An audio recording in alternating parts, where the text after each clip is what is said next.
Good evening, everyone. My name is Mingyan Li, the Associate Professor in CYCU, also the CEO of YSBC CYCU. Thank you all for being here this evening. It's honored, or I should say, it's privilege to have this opportunity for hosting this Yunus Talk. Before we going through, please allow me to introduce you our key participants this evening. First of all, for sure, our key speaker tonight, 2006 Nobel Peace Prize laureate, Professor Mohammad Yunus. Everyone, please say hi to Professor Yunus. Hi. Okay, is it better? Yeah, hi. Okay. Is it okay now? Hi. Okay. And now, I'm going to introduce the key host of CYCU. First Okay, one is the Dean of Business College CYCU, Professor Yan Qifeng. all right. Okay. And the Chief of Strategic Officer, Professor Yeah. Wu Zhaoming. And now, also allow me introducing you our distinguished guest, the YSBC partners from different universities and their representatives. The order I'm Okay. going to go through is based on the time of finding of YSBC in Taiwan. Oh, all Firstly, right. the Dean of the Student Affairs of Suzhou University, Professor Xiao Hongyi. 肖老师好. And the Director of YSBC in Suzhou University, Professor Su Xiongyi. Hi, everyone. Okay. Hello, hello. How are you?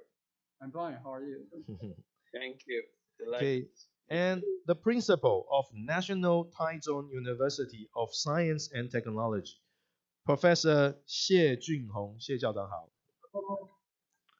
Hello, nice to meet you. Okay. Hello. And the Director of its YSBC, Professor Huang Jianze. 黄老师好. everybody. Okay. Hello. And CEO and the Vice CEO, Professor Lin Mingchang and Professor Cai Jingyi. Hello. Okay. Hello 两位老师好. dear. Okay. And then the Director of YSBC National Taipei University of Business, Professor 张世佳. 张老师好. Hello. And also his partner, Professor Hong Lingzhu. 洪老师好. Hello. Okay. How are you? And also the the president of Foundation for Yunus Social Business Center Taiwan, Philip Tsai, President Tsai. 好，董事长好. Hi, Hey, hello, hello. hello, How are you? Professor. Hi, Vince. Good to see you. Hi. And also the last one and final one, the principal of National Donghua University, Professor Zhao Hanjie. 赵校长好. Hello. Okay, thank you for coming again. Now, Thank you. it's about the agenda tonight. We will have two welcome remarks from Okay. Dean Yan and the President Tsai. Then Professor Yunus would have a short speech concerning the Okay. advice of our society after COVID-19 impact. After the speech, I will invite all our participants to address your short feedback. And in the Sure. last part, one or two questions are very welcome. It Thank may you. help us to have a deeper discussion with Professor Yunus. Okay. So now, let us welcome Dean Yan to give us a welcome remarks.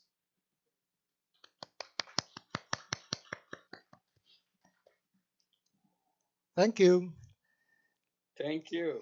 Okay, good evening, Professor Yunus, Good directors evening. of OYSBC centers. I'm Heitman Yan, Dean of College of Business of CYCU, Zhongyuan Christian University. Mhm. First of all, I would like to introduce our team members, host team members, Professor Wood and Associate Professor Lee. Okay. Okay. It is our great honor to welcome you today to join this precious Yunus Talk. As we know, the COVID-19 has a huge impact on our daily life. All the normal life patterns of what we are used to, having encountered big challenges. We have already changed the ways we work, we travel, and also the ways we interact with other people. In terms of influences, we believe after the pandemic of COVID-19, the human societies could be polarized dramatically into higher inequality level, bigger wealth gap, and imbalanced development among the cities and minority communities. However, there also comes an opportunity with the crisis.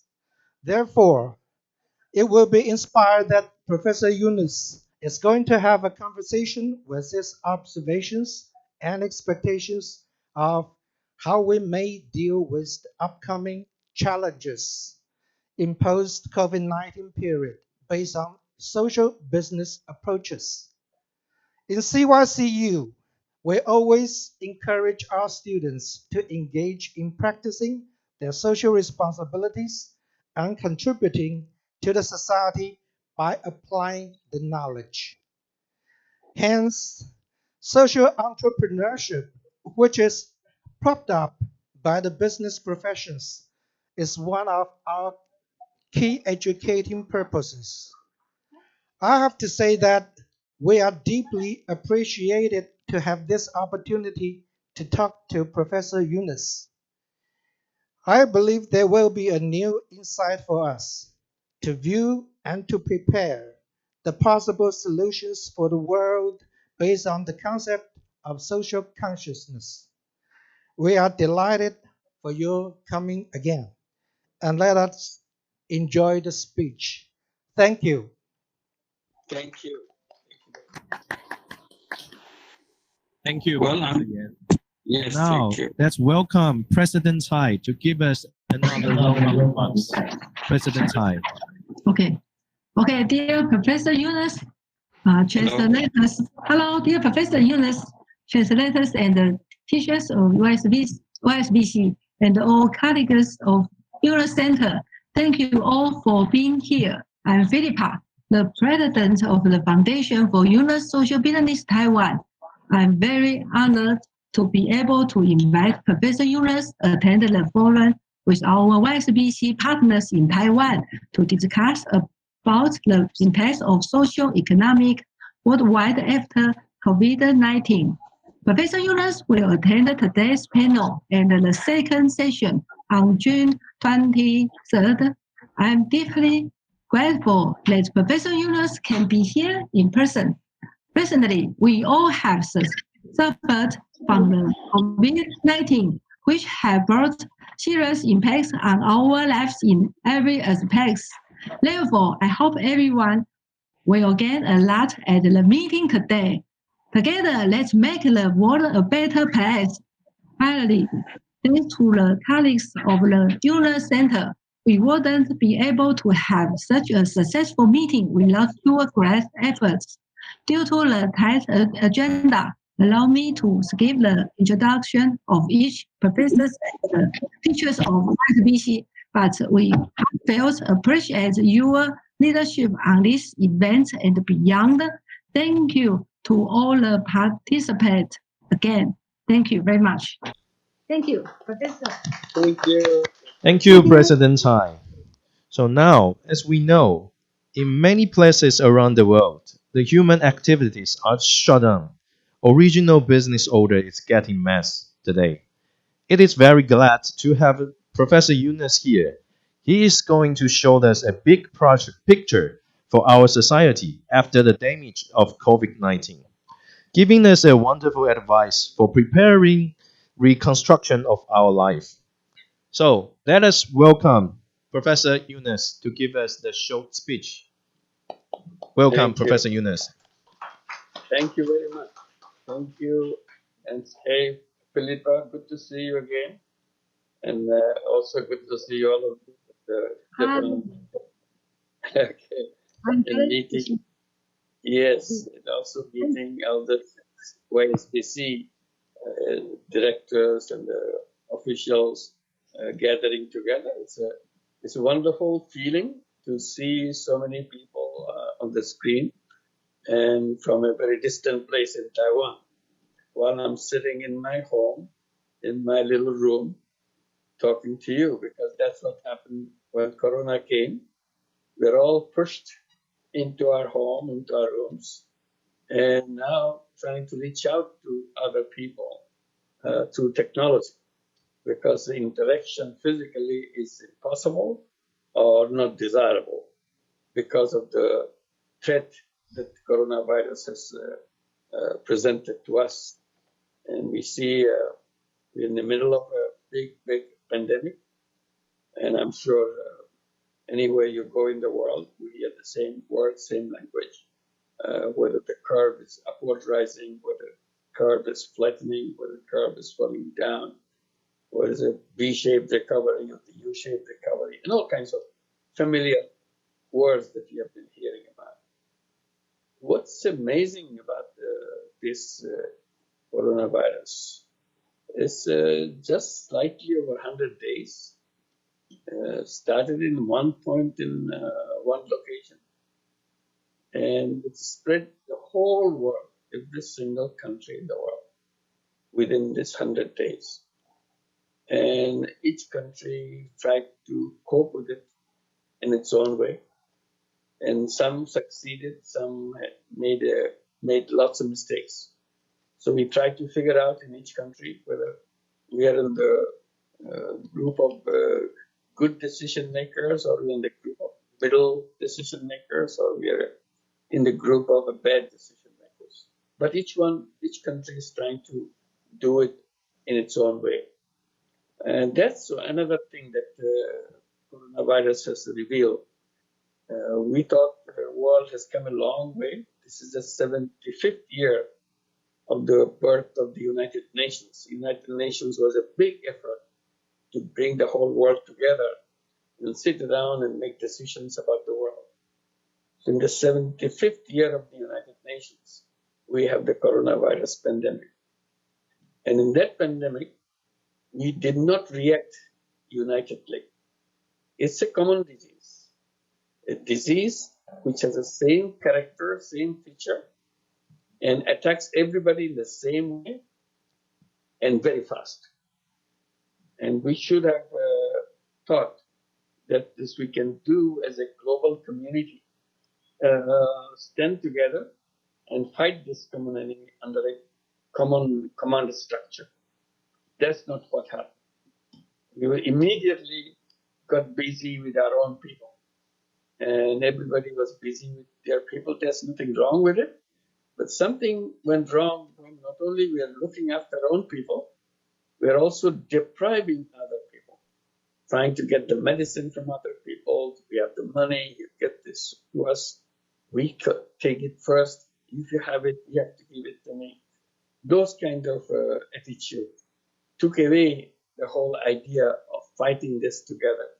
So instead of multilateralism, we fell back on the tribalism, and it became worse. What the global organization that we created, called WHO, World Health Organization, which is our front line, which is our command post to guide us, all the nations everywhere, how to handle this crisis together. And instead of giving them the flexibility of taking the command and lead the way, we weakened them. We questioned their ability, we questioned their judgment, and we withdrew, some countries at least, withdrew the funding from it and started an investigation against it. So that again shows we don't have any common structure to fight this common enemy. So that we have to now work hard to make sure that we are prepared for a global reaction, so that we don't have to suffer again, because the second round of coronavirus is coming back again in many countries. Again, each one is trying to do its own way. It's not some common features that we have produced. Another sad thing that happened, again in the same line, when we are waiting after this 100 days plus for the vaccine, corona vaccine to come up and help us overcome this global crisis. And many countries declaring that they are busy developing coronavirus.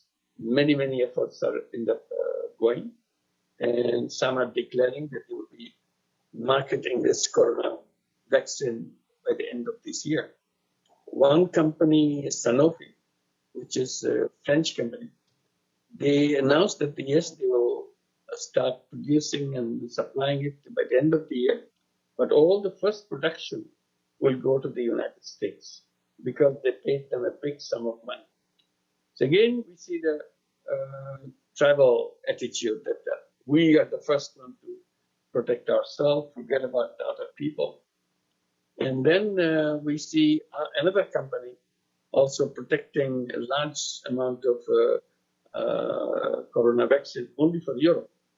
Again, it's a tribal attitude. They're not sharing with people around the world. So what happens to the other world? Should they wait for this until all the highest bidders can buy up everything? Then what is left over, then they will come our way.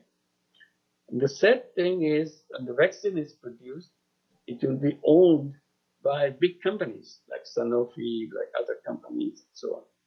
That's not what is expected of corona vaccine. Corona vaccine, to be proper, it should be a global common good. It should belong to everybody. It's not owned by a company. It's not owned by a government. And that is not the right attitude when it's a question of life and death for millions and billions of people on this planet. But you're still so mesmerized by getting a windfall gain, making much big profit out of this because of the crisis situation. We want to take advantage of people's fear of death and charge any amount we want. And in the process, when we are doing that, restricting the availability of corona vaccine by owning the product itself, and one danger that is coming up is the production of huge amount of fake vaccine. When the real vaccine is not available, I'm sure there are a lot of business people around the world and crooked business people will be producing fake vaccines, look exactly like the genuine vaccine, but actually it's nothing. It's not worth than the cover in which it's covered. So they will make billions of dollars by selling fake vaccine, and people will suffer because they fell victim to it. Their health is ruined. Their false hopes were gave them wrong impression about their life, and in time they fell victim to the coronavirus. So here we are campaigning, and I hope you from Taiwan will join that campaign to declare corona vaccine as global common good. Nobody should own the patent for it. It should be an open source product. Anybody can produce it anywhere. You can produce it in Taiwan as many as you want. It can be produced in Bangladesh as many as we want. You can sell it to anybody. We can give it to our own country, and so on. So this is one area. It should be a common good and no patent, and it should be something, no ownership to any particular group. So this is also an opportunity to create a social business. And Taiwan can think about that. There's a lot of entrepreneurs in Taiwan to create a social business pharmaceutical company to produce corona vaccine. If it is a social business pharmaceutical company, then the vaccine which will be produced will not be something to make money for anybody. It will be something to bring to people to keep them alive so that they can protect themselves from the problem of corona disease and so on. So this is something that we should try. we can have a global corona vaccine or pharmaceutical company producing corona vaccine. And we can also produce in the social business pharmaceutical company all kinds of medicine, because medicine is the same problem. Medicines are owned by the companies. So we want to produce for the global pharmaceutical company generic medicine and try to bring out the medicines which are the, for orphan diseases for which nobody produces any medicine, but people suffer because they cannot make money out of it. So they don't produce it. When they say make money, they mean lots of money. So they are not interested in that. So we can create those social business pharmaceutical companies to do that. So this is one area that we have to gather together and get the voice from every place so that soon it can be declared, the vaccine can be declared as a global.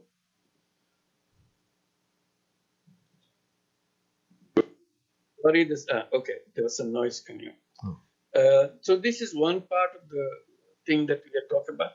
Another part is coronavirus has done as a wonderful service. They've been very kind to us, although it's a terrible disease, but he has done something very important.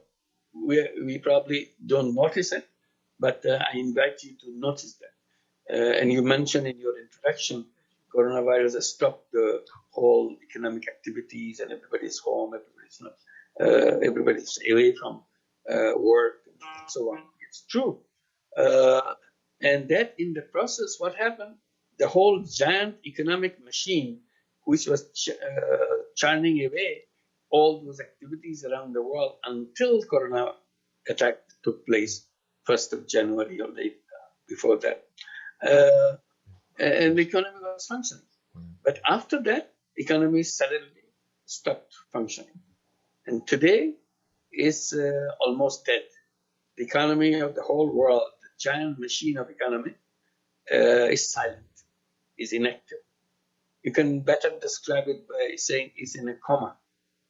And there's a tremendous amount of activity in the newspaper, in the policy discussions, and the televisions, how to restart this, when to restart it, what is the best strategy to restart it, so that you can get back to the situation of January 1, 2020, when the economy was functioning. And I try to draw attention that should we do that?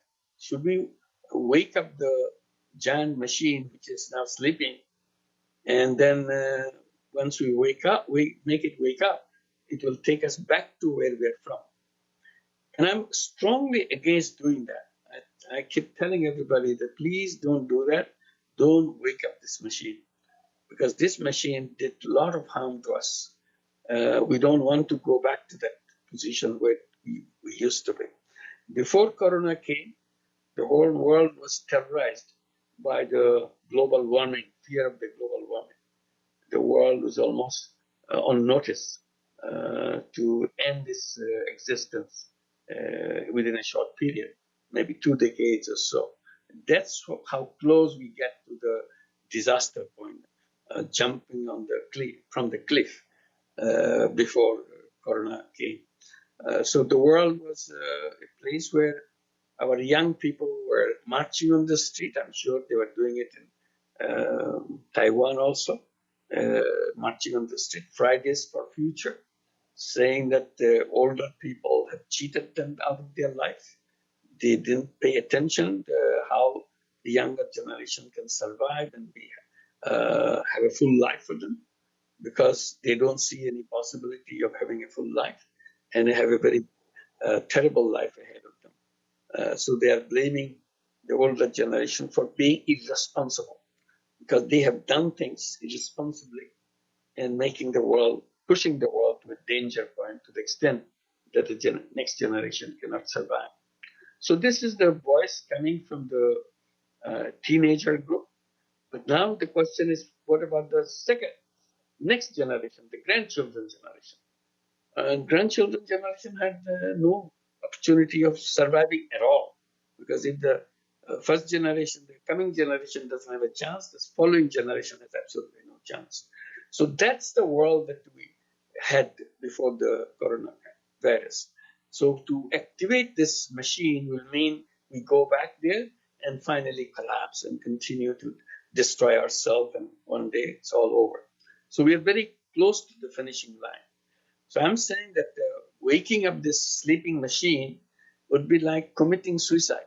We know fully well that this is not what we want, but somehow we go out of the habit to wake it up and go to our offices, go to our factories, go to our work, making the same old world that we are from.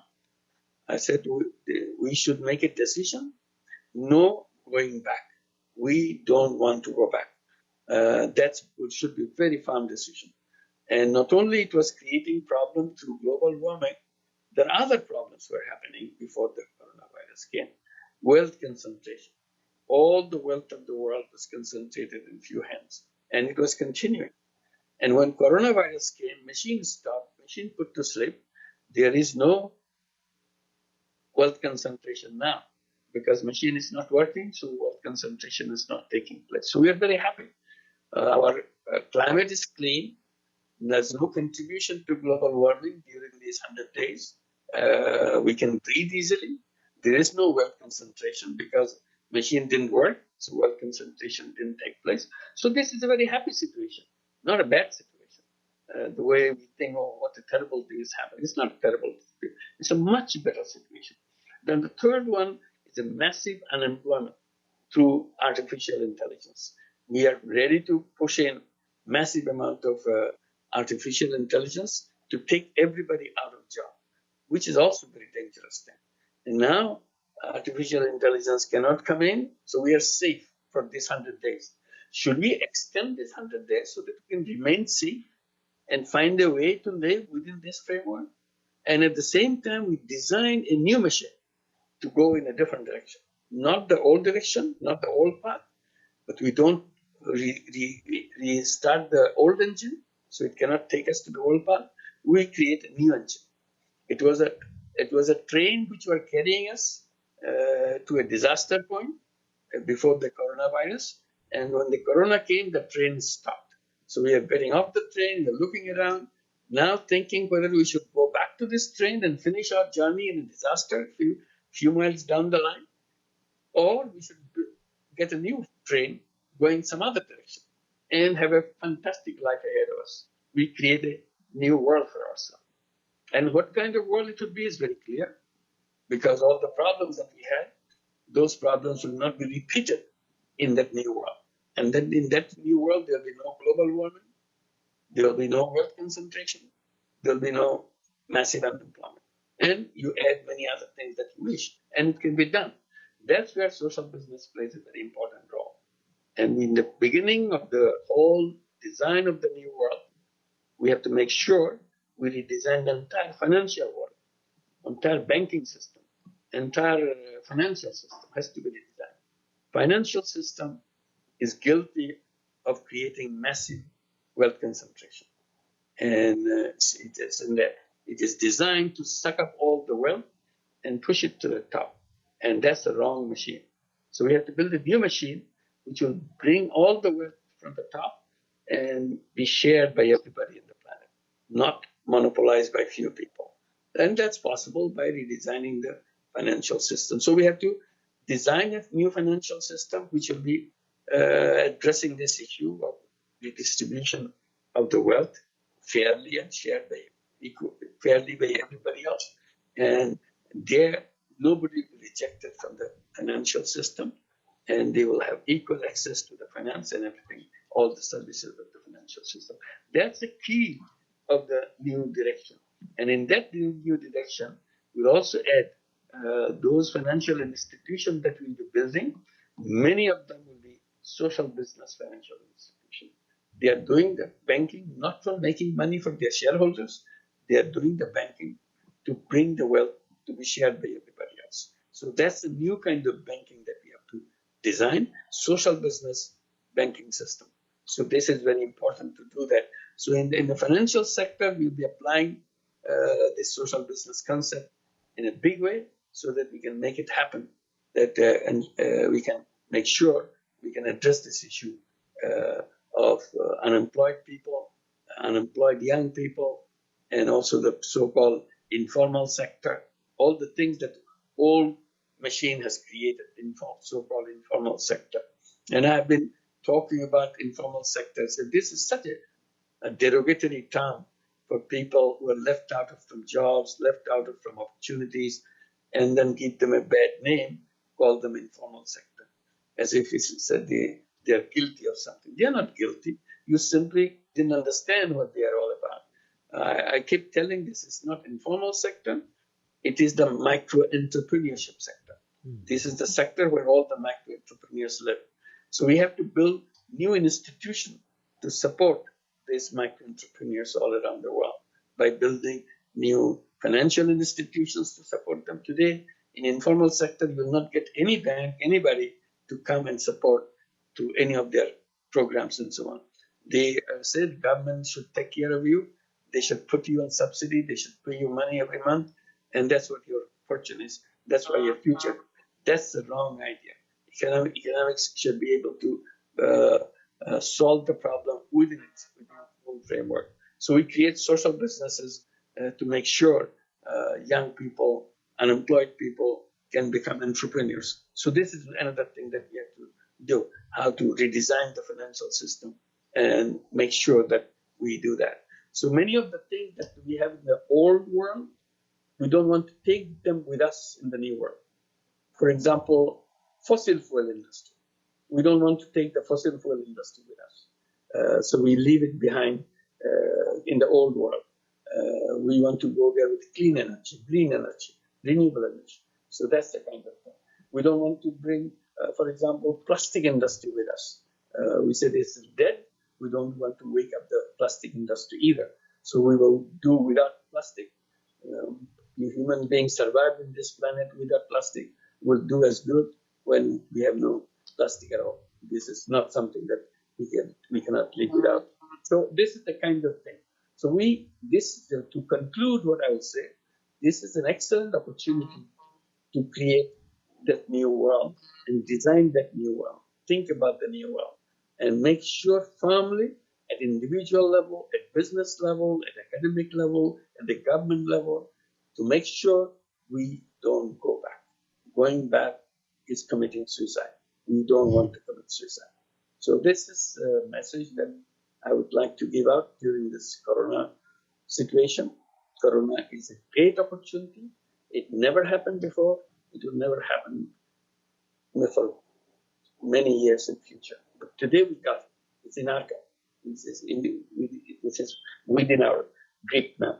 We take this advantage of this opportunity, make full use of it. We don't want to miss it. So I would stop here and thank you for listening to me. And if you have any question, I'll be very happy to chat with you on those questions. Okay. Thank you, Professor Yunus. Thank you. Thank you for giving us a very great speech for concerning the future direction of building up the new machine, new direction, new guidance for the new system. So now it's our turn to show you back our feedback.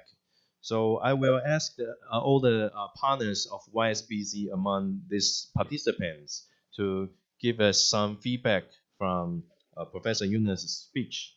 So the first one, I'm very delighted to invite the representative of Suzhou University, Professor Xiao or Professor Su, to give us some feedback.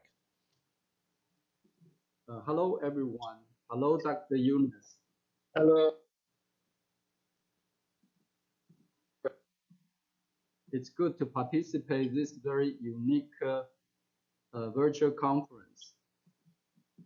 And we do have a few points that we like to share regarding reflection on COVID-19. Yeah. First of all, I think it's a stress test of nature on human being and society. Some countries, as Dr. Yunus just mentioned, successfully counter these pandemic diseases. Not to brag about it, but Taiwan is a country. Yes, they did a wonderful job. Congratulations. deal with this disease, I think, quite successfully. But still, there are many countries suffering from, fighting these diseases, and we hope that they can, soon find the right way to deal with it and reduce the negative impacts on the countries. Human beings are actually quite strong. According to the numbers, statistics, right now there are more than 8 million people affected. And the death, death is about 440,000, which is a death rate of less than 5%. So, which means that still human beings would still exist in the world, even with this horrible disease. And right now, there are a lot of money put into developing medicine and vaccines for this, to cure this disease or prevent these diseases. So lots of money by government and the private industries to solutions to cure the diseases. I don't know what would the impact of this. I think it's both public forces and private forces putting together, trying to fight the diseases. But I see a problem which is over. Maybe there will be a problem of misuse of the huge amount of capital on developing, solution for the diseases. I don't know what it would become, but hopefully it would, balance between the use of the capital and developing good solutions to cure the diseases. Okay, the second point is that regarding social business, from our experience and the economic development situation in Taiwan, we find that there are several challenges or key issues developing social business here in Taiwan or maybe in other areas too. Because I am a business professional, I spend most of the time trying to teach students how to run a successful business. So I know that running a successful business is very, very difficult, challenging, not to mention social businesses. So there are issues about prices. If you have a business, you provide services, sell something to your customers. How do you price money? The second issue is the incentive issue. How do you motivate people to work, putting into their talents? It is also very challenging, even for for profit, not to mention social business. And also, it's an investor or donator for social businesses. There is a real confusion probably here, and we need to maybe observe, how do you resolve role confusing issues. And the third point I like to share with the participant is that in the free world, government are short-sighted, just as the public listed big companies, they are short-sighted because they have pressure for government to increase citizens so that they can get elected again. So they would put into a lot of policy and trying to please people, and one of them is economics. So I have seen countries, they are setting very ambitious economic goals in terms of increasing GDP growth rate. If this is the goal, then there is a challenge in terms of developing more social businesses in the society or the country, because governments are trying to please citizens, and companies are trying to please investors. So I do believe that the 3-0 goals of Yunus organization, foundation, are really very right goals for human society future. But I believe it's very, very challenging to pursue those 3 goals. And also, 3 goals somehow may have certain conflicts. Why is that? Because if you want to have a less unemployment rate, then you need to try to produce more jobs, which means that develop the economy. So somehow there probably are some conflicts. We probably need to also spend some time to think about how to balance between these conflicts. Okay, and personally, I think that I like the impact of diseases, particularly it actually calm our human beings' activities down quite a lot. I also hope that this can produce, to give human societies, all nations time to reflect in the future how, each country should develop their nation into a better society. Okay, that's my sharing. Thank you for listening. Thank you. Thank you very much for your very thoughtful questions, very important issues that you have raised. Let me see if I can just touch on all those briefly. One is about the vaccine, how to be shared by everybody, and how to make sure that it's not getting too expensive for everybody. And the governments have put lots of money into vaccines. Many governments have put lots of money. Many foundations put lots of money into vaccine. Private companies put lots of money into the vaccine. So there are lots of common platform created for promote the production of the development of the vaccine. And everybody put money into those platforms. But finally, when the vaccine is coming out, we see it's taken over by the government. Taken over by the big companies.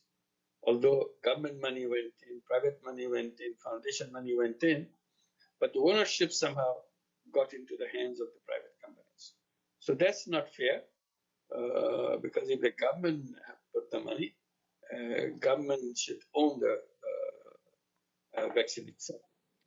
And what I'm saying, then instead of funding it to the private companies to produce and develop vaccine, we can develop vaccines outside the private companies, because most of the research is done by academics, institutions. So these are not companies who have the big laboratories can do that. Anybody can do that. Like Oxford University is doing a vaccine, and I saw the Imperial College of London, they're announcing, yesterday they announced one vaccine. So these are academic institutions. Why should companies own this? Behind each one of these research institutions, there's a company who is saying that I'm owning it. So if the government is putting money, why the company is owning the product? So there I'm saying the solution is government doesn't put the money in the hands of a private companies, but gives it creates with its own money and the private money and the foundation money a social business pharmaceutical company or social business vaccine development company. It's a social business. So ownership will come to the social business, not to profit maximizing businesses that we have now. So that's where I was suggesting a global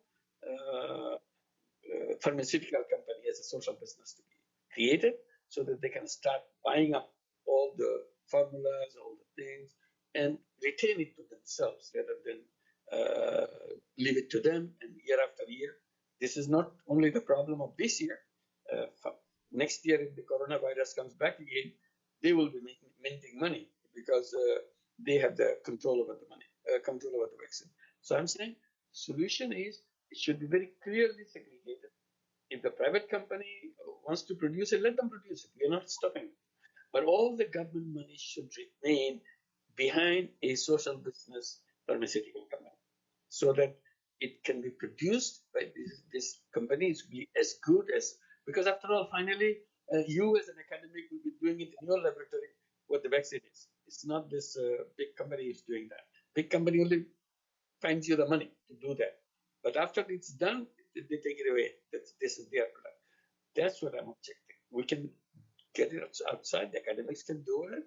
And like polio vaccine was produced by laboratories. And they made it very clear as it's produced, it doesn't belong to anybody. It's a free product. You can produce it anyway. And that's what the first announcement was. So this vaccine, corona vaccine, should do exactly the same thing what we did for polio vaccine. So this is on the vaccine side. There's a way out. Simply, we're not following that. We are following an old trap. The big companies will monopolize it and make sure they make huge amount of money out of the misery of the people. And you talked about the investors versus donors. These are investors can invest in social business. There is no problem. Like for example, investors will do it because they want to participate in a social business to solve the problem. So they invest. They know they will get their money back because in social business you always get your money back. But after that you don't get any dividend from the company.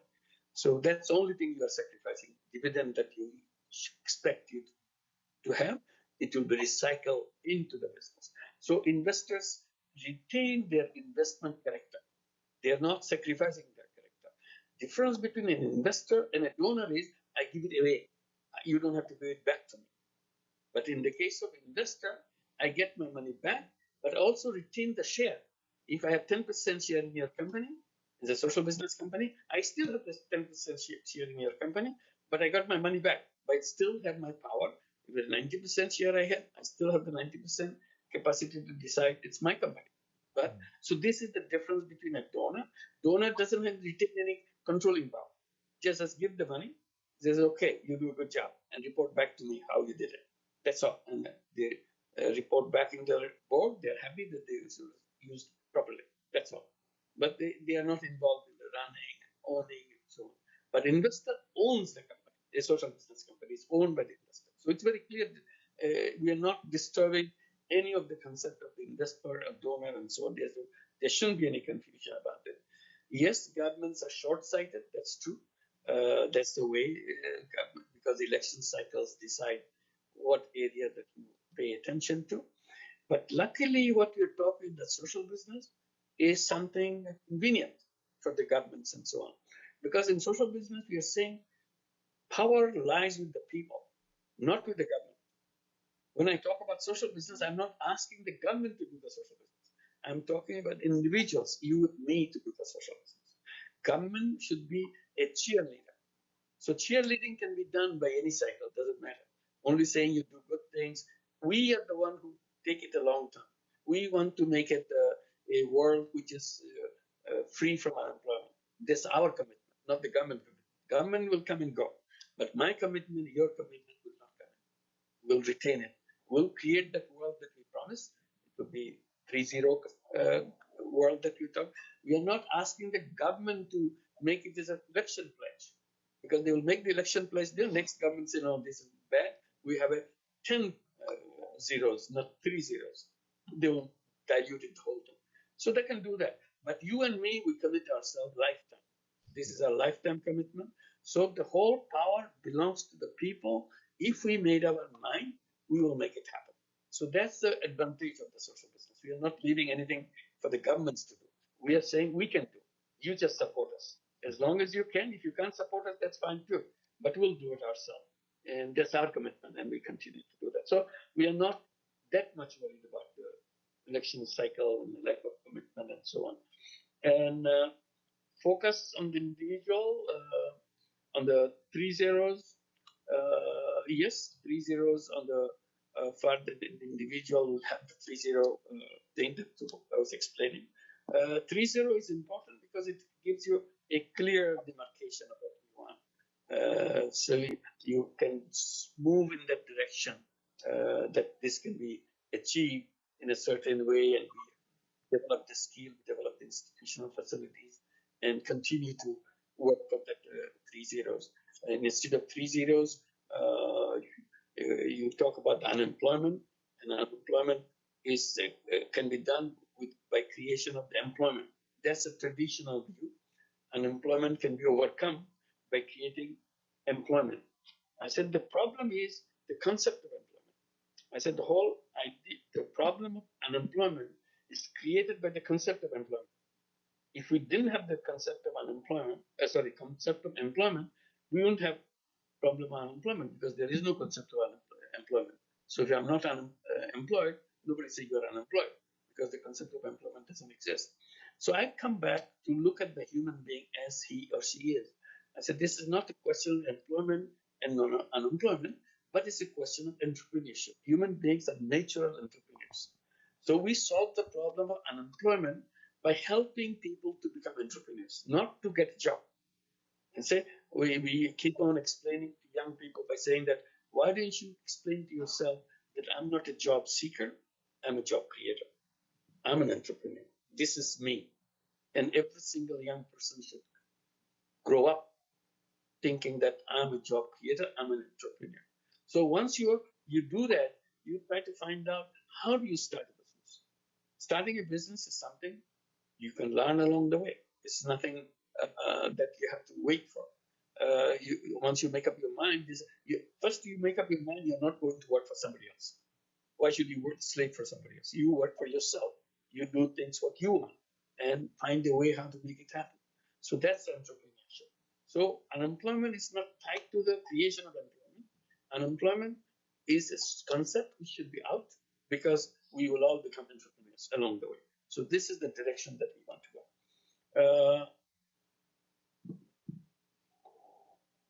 Yeah, this is what basically I still can do it. And it's possible. It's a question of continuous dialogue to understand how to make it happen, how to get it started. And Corona crisis, the pandemic, has given us plenty of time to reflect, to think. So that one thing we have to think very clearly, old way of thinking will push us back to the old path. So if you want to get away from the old path, we have to start new thinking. And this is the time to bring all the new thinking together to see which one makes sense to us. Unless it makes sense, nobody can force me to do it. So first it has to make sense to me. There's an ultimate judge is me, whether it makes sense. If it makes sense, I'll go for it. And this is the time to do that, to get settled down. But the old ideas, old concept, old way of doing things has done terrible things to the world. We don't want to fall into their trap. That's where we want to make sure that we use this time that we are sitting home, we are away from our offices, we are away from our daily routine to reflect and debate and discuss with the phone and all these conversations and so on. What is the right path? If we caught unprepared, we'll be again pushed back into the same old world. And that's not a very happy world at all. Thank you, Professor. Thank you. Because time is quite limited, so I will briefly ask our participant to give us a quick sharing and maybe put all them ideas together, and Professor can give us a entire feedback in the end. Okay. So now, next part, I'm very pleased as well to invite the representative of National Taichung University of Science and Technology, and please give us some brief sharing about the speech. Okay. Hi, everybody. Hi. Hello. Hi. First of all, I'd like to thank Dr. Yunus for such a great speech. And we, National Taichung University of Science and Technology, are on the interact with you and the YSBC team on pursuing a sustainable future. And we may not know how to design a better financial or banking system or even kill the virus. But as an educator, we can increase the awareness of our students on these issues and also teach them what to do and how to do it. And we believe that everyone can make a difference and just let's start now. Thank you. Thank you. Thank you very much. Thank you, Professor Tsai. Okay. Now, may I ask the representative from National Taipei University of Business, Professor Zhang and Professor Hong?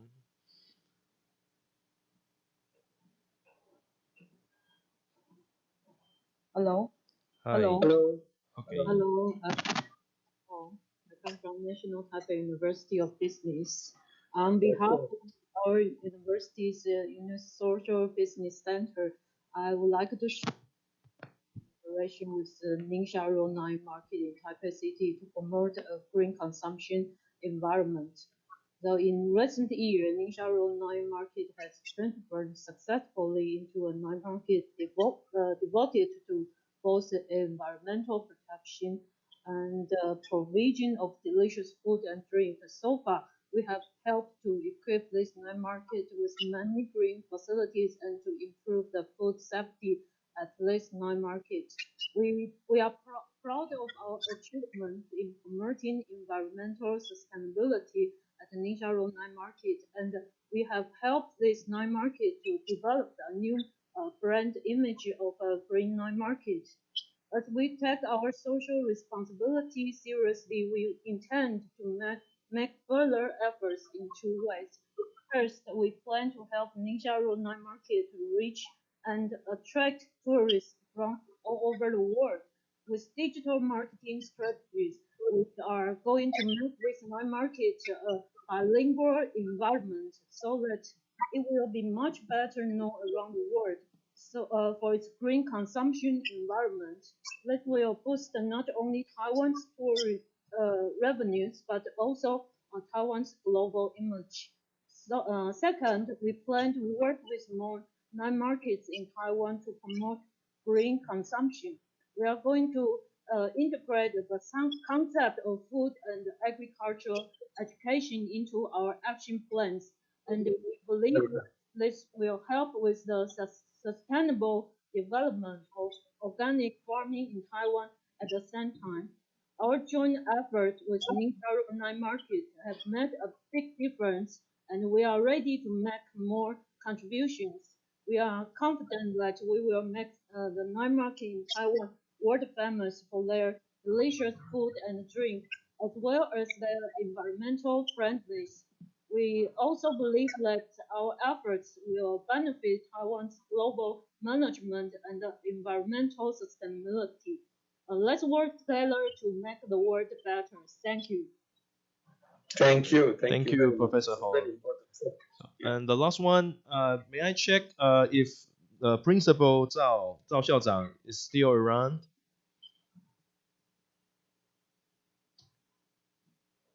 Okay, maybe he's quite busy, so drop line.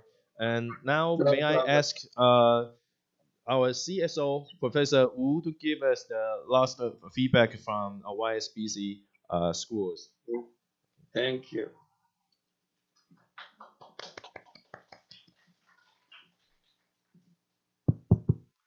Hello, Professor Yunus and everyone. Thanks for Professor Yunus' inspiring speech.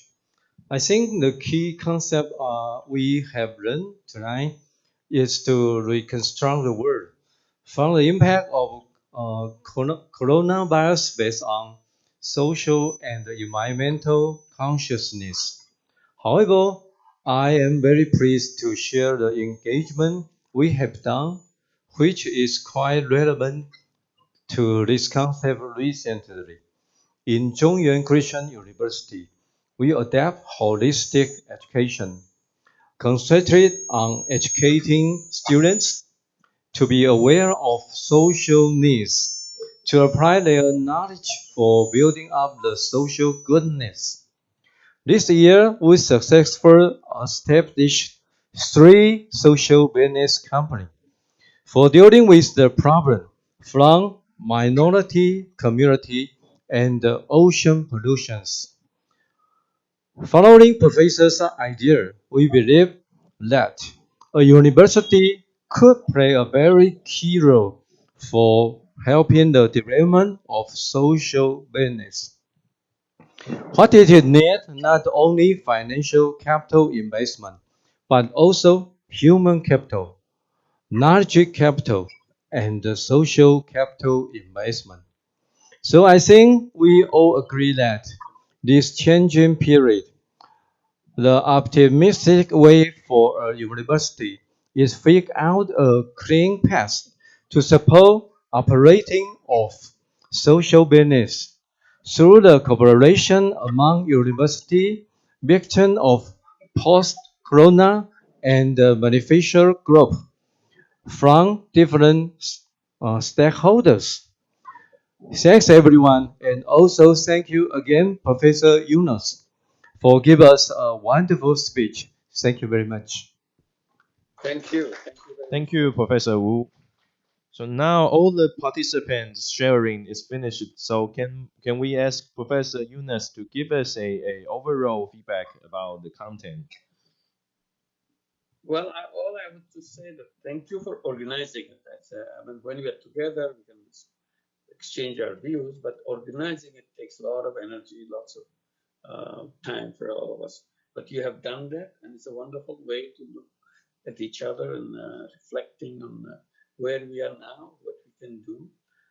This will open up the door for future because, again, we don't want our teenagers, our children to accuse us that we were irresponsible.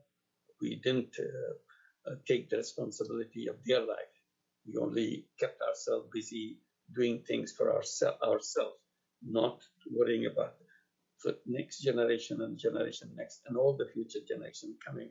Anything we do now will impact heavily on our children and our grandchildren and our great-grandchildren. Our life may be just squeezed through, but their life will be extremely difficult if we do the wrong things. So this is something that we have to reflect and see what we must do. It's all a question of just reflecting, and thank you for giving us this opportunity to reflect together. So I want to thank you, all of you, for organizing and all the YSBC in Taiwan. And thank you for Yunus Foundation and Philippa and Juno, everybody who's behind it. Thank you. I'll say goodbye now. Thank you. Thank you, Professor Yunus, to give us a great insight for future directions. I think we can have much more collaborations in the near future to connect all the spots of the YSBC in Taiwan to connect the world as well. Thank you for all the participants to join us tonight, and hope you enjoy this speech, and hope we can see Professor Yunus quite often in the near future. Thank you.